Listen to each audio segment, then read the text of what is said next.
Test Mishnah Test. This Mishnah is in contrast to the Mishnah we did before, Mishnah Zayin, 2 Mishnahs ago. Here we have a box, which primarily the main function is like all boxes to put things in. It's a storage box. The door of the box is on the side. So you can sit on this box and still use the box as a storage box. You don't have to stand up in order to open the lid to put things in the box. You can sit on the box and put the things in on the side.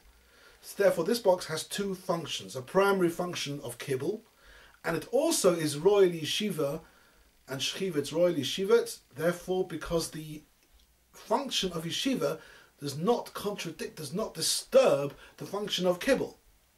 Therefore we don't contravene the rule of Amoid V'nasa Melachtenu. And therefore, this box is able to be makabel two types of tumah, says the Mishnah. Tumah midras for tumah mace.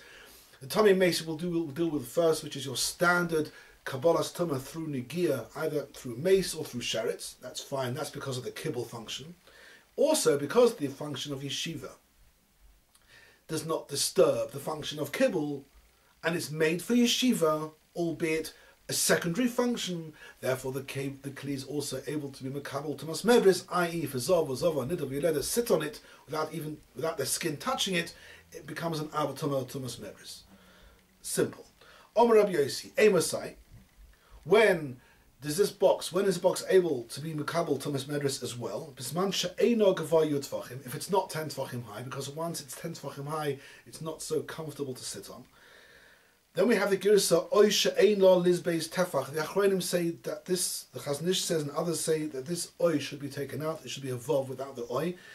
There's two conditions must be complied with in order to make this box royal yeshiva. It mustn't be 10 tvachim high. V'she'ein lo lizbeis tefach. It mustn't have a ridge. Sometimes the edge of the box to make a ridge sticking up. If the ridge is a tefach high, it's obviously uncomfortable to sit on. Only then is it royal yeshiva. Right, let's go back to our basic box, which has got two functions. It's got a primary function of kibble. It's got a secondary function of yeshiva. And because these two functions do not disturb each other, you can do both at the same time. Therefore, the keli is able to be makabel both tumas. Nifchason mil ma'alon, if the box breaks on top, that means you now cannot sit on it. The yeshiva function is broken, but you can still use it as a store-in place, as a base kibble, tamer, tummy mace. That primary function of kibble, which enables the kli to be makabel tumas mace, carries on, no problem. However, what happens if nifchason mil maton, the primary function of the kibble breaks? That means the bottom of the box has broken. It's true you can still sit on it, but it's now useless for storing in. It is not anymore kli kibble, says Remeir, nevertheless, Remeir metami. Nevertheless, says Remeir, because you can still sit on it, true, the primary function is gone, it's not called a shever kli, because you can still sit on it. And therefore the secondary function takes over and continues to allow this object to be called a kli, which is royal yeshiva.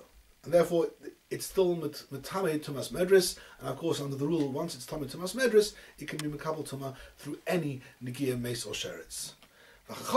They say no.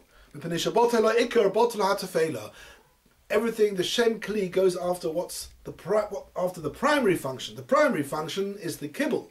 The kibble is broken. It is therefore not a kli. If it's not a kli, it cannot be makabel tumas medris anymore. That function falls away, and therefore the whole thing is not able to be makabel tuma. And we'll come to this type of principle, bottle atfela, a few times later on in the Masechta, and Mitzvah Shem will go through it then again. And then we've got one more Mishnah in this parak.